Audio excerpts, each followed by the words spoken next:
Pastor OG. Buksan po natin ang ating mga Biblia sa aklat po ng Colossians chapter 3 verse 1. Seek these things which are above, where Christ is sitting at the right hand of God. Our topic for this morning is things above.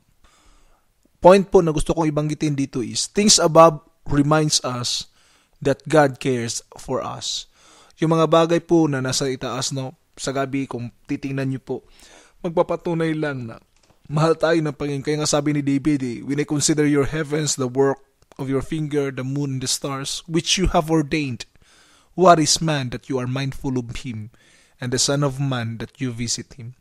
Para kay King David, he realizes that we are nothing, no? But when he gazed on the stars, doon niya napansin, mga kapatid, na ano ba ako na ang Diyos ay nagbibigay concern sa akin? Kung may mga panahon that you are thinking na alone ka, nag-iisa, gaze to the stars. Look at the things that the Lord has created above, and you will be reminded that God cares for you. Last point, because God gives us everything, we owe Him all our praises.